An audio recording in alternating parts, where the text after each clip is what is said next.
2 ways to overcome fear. And these are from my personal experience in life, so this is not anything more than just philosophy of Robert.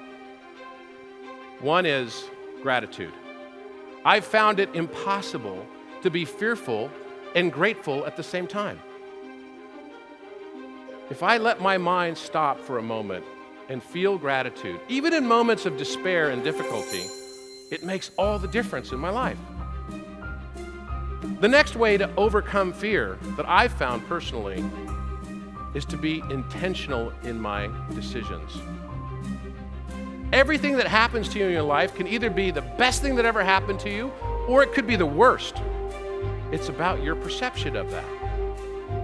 About 18 months ago, I had a terrible, humiliating experience in my life.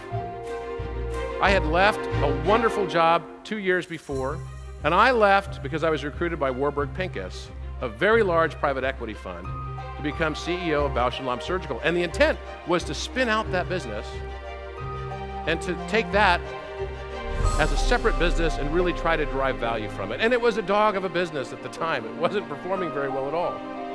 During the course of the next year, we changed the metrics of the business. It succeeded. It did really well. After a year and a half, I was ready.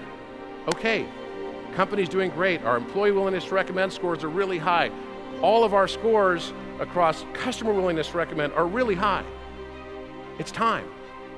Well, because we started doing so well and forecasted great growth, the parent decided they weren't going to spin off the business and that they could derive greater value by selling it to one party, the entire company. My hopes were dashed. I was broken. That night I flew home from New York City, very broken. I actually threw up on the airplane. And the next morning I woke up and I remember thinking, today can be the worst day of my life or it can be the best. Up to me. I decided to be the best.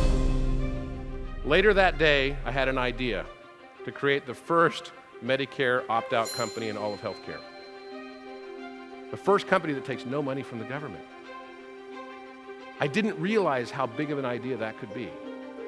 It's a year and a half later, and Friday, just yesterday, I toured the Bausch & Lomb building. Bausch & Lomb was just bought by Valeant for $9 billion. I toured the Bausch & Lomb building and made a bid on the property in 18 months. What can your mind do in 18 months if you free yourself from fear? Nelson Mandela spent 29 years in prison as a political prisoner, having done nothing wrong except express his ideology and philosophy. Every day while they made him chip stone, he remembered one poem by William Ernest Henley. Out of the night that covers me, black as the pit from pole to pole, I thank whatever gods may be for my unconquerable soul. In the fell clutch of circumstance, I have not winced nor cried aloud. Under the bludgeonings of chance, my head is bloodied but unbowed.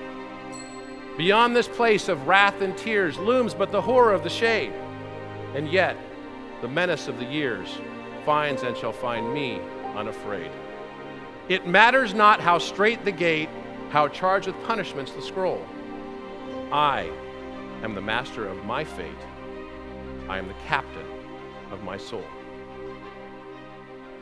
Each of us is the master of our own fate. We can overcome fear with gratitude. We can overcome fear with intentional choice. And our perception drives reality. In life, you don't get what you deserve always, but you almost always get what you expect. That moment where I held my daughter, I decided 17 and a half years ago that every day I would tell her I loved her. She would be a beautiful woman. That she'd be the best daughter I could ever imagine. Her name's Madeline. And that she would be smart and sophisticated and polite and kind and grounded.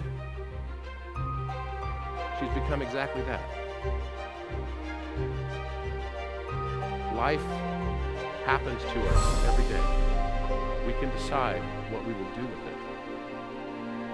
let's all decide that we are the masters of our fate, that we are the captains of our own souls. Thank you.